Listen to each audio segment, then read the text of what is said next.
Welcome to another edition of Talk City Greensboro, produced by GTN, featuring interviews and events happening around town. It's an easy way to stay in the know while you're on the go. Subscribe to Talk City on iTunes, Stitcher, Google Play, or SoundCloud so you can keep up with what's going on in Greensboro City Government and beyond. I'm your host, Josh Johnson, and today I have my good friend and co-host with me, Carlos Castellanos. Hey, buddy, thanks for being here. Thanks for having me. Always a pleasure. Of course.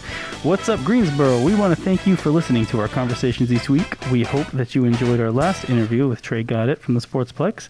And today we have the pleasure of talking with an amazing local artist, designer, muralist, creative that Josh met through Creative Greensboro last year, Beka Butts. Welcome to the show. Hi, guys. Nice to be here. Thank you for having me. Hey, Beka. Thanks for coming on. It's good to see you again. Yes, you too. So before we get started, I was hoping that you could tell everybody that's listening where they can see your work. So hopefully while we do the podcast or they listen to the podcast, they can actually go see the stuff that you're creating. So where can they see it? So I'm pretty present online mostly. If you're not local, that's the best way to check me out. And I am on Instagram with all of my artwork. That's probably the most concise form of my social presence. It has all my artwork, and that's at @bbutts illustration, @BBUTTS_illustration.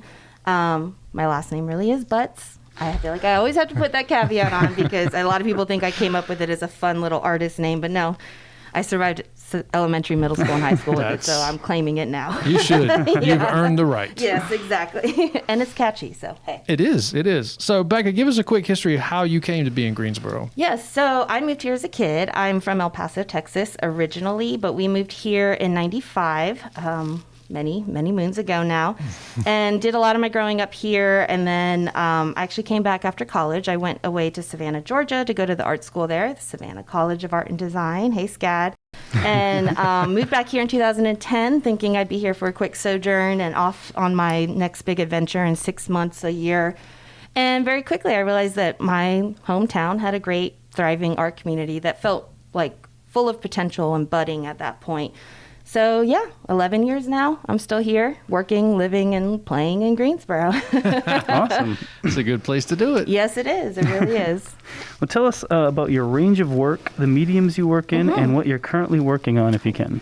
Yeah, one of the hardest questions I feel, and maybe not every artist feels this way if they have a very specific body of work, but I tend to be an artist who likes to stave off boredom by having my hands in many pots. So I still have paint from the wall I was painting on this morning and on my shirt. Hey, video. Right. And isn't that like a clean desk? I know. It's the desk that's covered in chaos is where the action's happening. So there it you go. still stay on me. But cool shirt design too. Yeah, exactly. Hey, it's been through many a wall. So this morning I was helping out another local artist, Gina Franco, amazing artist. She's knocking out a giant wall in Burlington, North Carolina. So I just scooted right from there. So I've been helping her out. We work collaboratively. Though this is her design, I'm just helping install. So it's nice to have a partnership where you've got a second pair of hands that can kind of take on mimicking her style, which I pride myself in being able to do that as an illustrator. Illustrator is the bulk of what I do. So studied that at Savannah College of Art and Design, and work with a brewery in Savannah, Georgia. I'm the illustrator there called Southbound Brewing Company. Haven't done any local brews. I should. Any of our local breweries, if you need an illustrator, find me at @bbutts illustration. And I do a little bit of everything from making wood burn custom design jewelry, which I used to do a lot more of the craft circuit pre-COVID. It's looking like some of those things are starting to come back. So I'm looking to maybe book some of those in the late spring, summer of this year.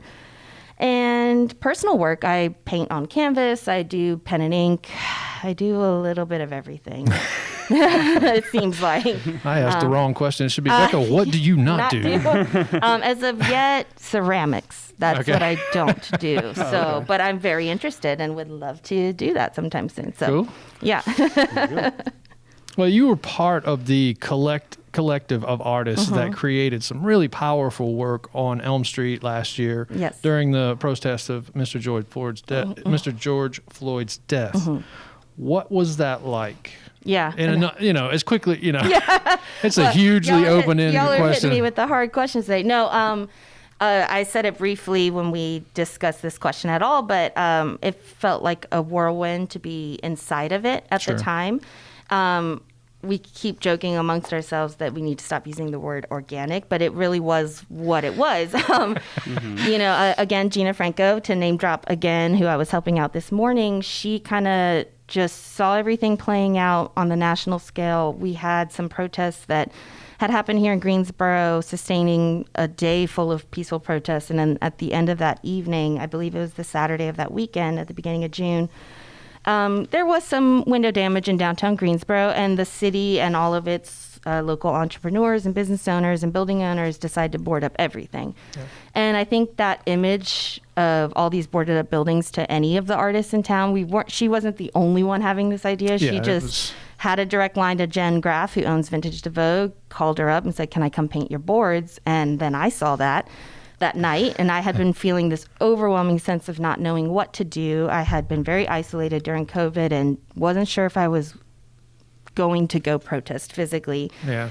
But the thought of being able to paint, use my visual language and my visual voice seemed really appealing and like just something I could do. And so I contacted both of them. I was out there the next morning, and before the end of the day, we probably had about 15 artists reaching out. And by the end of the week, we had gotten into the 40-ish artist range. And by the end of 3 weeks, we had over 75 artists. And then other organizations were coming in. There was other groups of artists that executed the large work on Elsewhere Collaborative. And I mean, it pretty much stretched edge to edge. So it was an overwhelming sense of community that I don't, if I could bottle it, I would bottle it and drink a sip every week. But, and also I think it really showed that our local artists not only had something to say, but we finally kind of put the words around it, calling it a visual protest. Basically, we were echoing, because the protests were sustained through those many weeks as well. And so we were working, in our minds, we were working in tandem with the protesters to just amplify their voices, really. Yeah. And there was not a lot. I know a lot of other cities in North Carolina implemented the idea of artists painting the boards, but I think Greensboro had a really unique perspective because there was no one telling any of our artists what they could or couldn't paint. Basically, we were just matching artists with the best building we could find, people who had agreed to do, building owners and business owners who had agreed to do it. And I think, too, seeing that much public art in one place, let alone downtown Greensboro, that doesn't have a whole lot of public art, was really powerful in itself. So, it was. Looking back now, I finally have a little bit more perspective. But I mean, it really was just every day, wake up before it got too hot, get down there, start painting, and be finishing up when, at the time, curfew was at 8. Yeah. So before the sun went down, we were packing up and getting out of Dodge because we didn't want to, it's not like we could get out, run fast. We had lots of equipment, so we got out before curfew every night. So how has that experience in any way influenced your art now, and especially the work that you do advocating for the artistic community? Yeah, I think it really, well, for me, I think first and foremost, it sparked that need to work large again.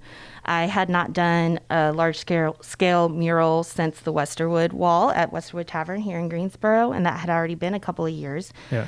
I've been working on my illustrative side of things, small scale works, logo designs, label designs, all kinds of stuff like that. But it just was that push and that jump into that direction.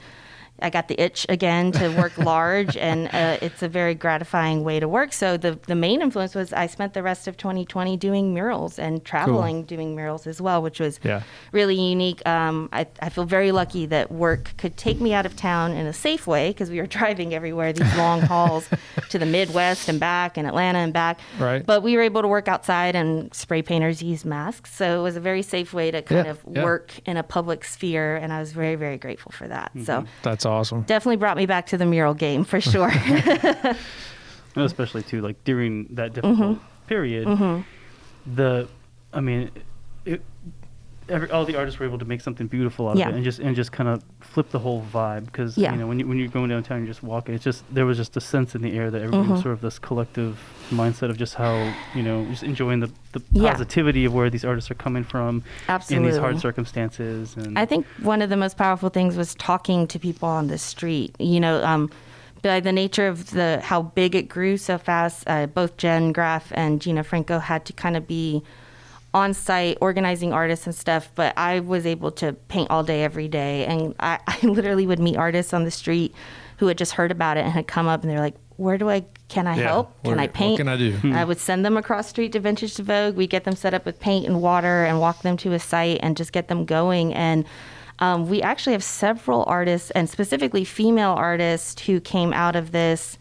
That was their first mural. That was their first opportunity to do anything larger than a personal piece in their home studio. Wow.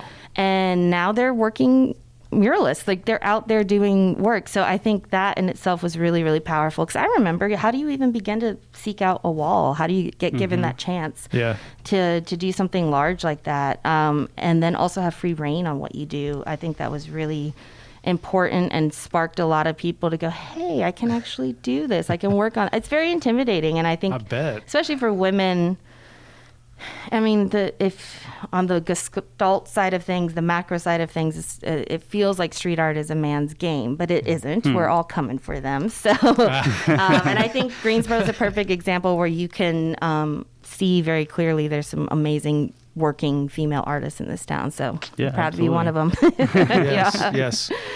So, Beka, when did you know that you wanted to be an artist? Oh, from very, very, very little. I actually thought my whole life I was going to be a fashion designer, because you can tell by my fashion sense, exactly. Black on black and paint covered. No, I thought I was going to be a fashion designer my entire life. And so I grew up telling everybody, my parents, my family, all my teachers, like that's what I was going to do. Used to draw and sketch clothes and hair all the time on female figures mostly, and that was just the plan. I actually went to SCAD for fashion design initially. I had also looked at FIT up in New York and FIDM specifically for fashion. I'm glad I ended up at SCAD because about 2 months into school, I decided, nope, this is not what I want to do at all. I want to not totally switch gears, but go into a more fine art field, which was illustration with a minor in painting.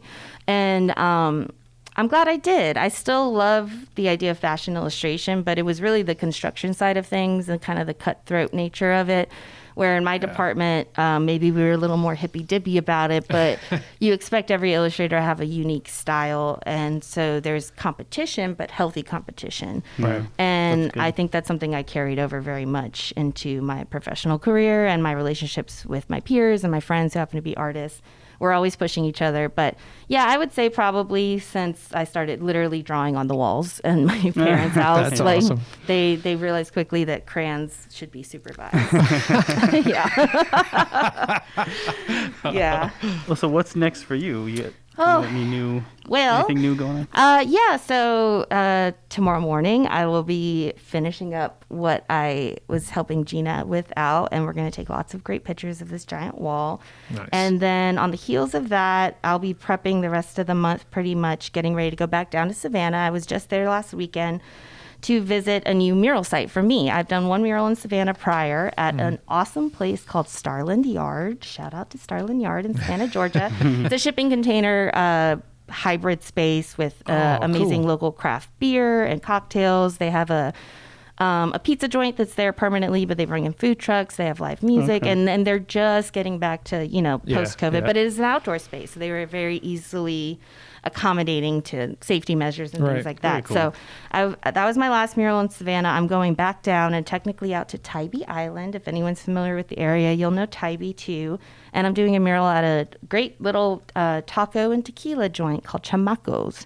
Fantastic. And it'll be sponsored by a local, not a local, but a up-and-coming organic tequila company called Tres Agaves. So Awesome. yeah, that's next. So we hitting the road, and I will be in Savannah from May 1st through the 9th, because on the 8th, the brewery I do all the labels for is also having their 8-year anniversary, which is cool. crazy. I've been with them since the beginning, and we didn't get to have one last year. So they're kind of tentatively calling it their 7- and 8-year anniversary. Right. Again, they've got an amazing beer garden. They're going to be able to do everything outside. So it's great to start to finally get back to some of those things again. Even though masks in the Savannah heat in May is going to be fun. Yeah.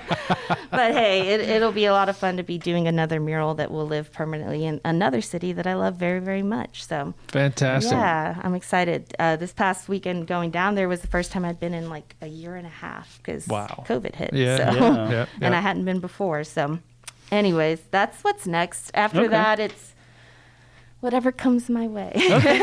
and just one more time, go ahead and just remind everybody who's listening about how they can find your work. Yeah, so B Butts Illustration on Instagram. Also typing in my name, Beka Butts, and Beka spelled weird, Beka. Butts is spelled exactly how you think it is. And you can find me on Facebook that way. Though I would recommend following my Illustrator page. I may not accept every friend request, but I do keep when I publicly post my art, you can still go to my Facebook page and see all of that. I'm not completely locked down in that way because I do like to share my work on all the platforms I can. So. Excellent. Yeah, and it's amazing work. Anybody who is a Vans fan, Becca, I'm going to have to put this out there. There is a picture of like some work that you did on a pair of Vans. Yes. That is amazing. I have not done custom shoes in, those are probably 6 or 7 years old, but for a while there, I was doing custom shoes for friends and family and got a few clients from that. But yeah, I love to do sort of, I guess that's my little ties back into fashion and things like that. I've hand painted many a jean jacket and other accessories and things like that. So go check out my stuff. You'll see how varied it is. Yeah, it's really great scroll. work. It's great work. I encourage everybody to check it out. And you can like old pictures. I'm not freaked out by that because it's all artwork. You're like, don't go like my old selfies, but it's like all the old artwork. That is totally fine. Well, when you get back from Savannah, I'm going to bring my Vans in and give you a call. Okay, yes. I need another custom pair under my belt. There we go. Bring it back, yes. Well, we really appreciate you coming. Well, I know you're busy, and so Yeah. thanks for taking the time to come and talk with us. Thank you. I'm so glad to be invited out. It was fun. All right. Fun.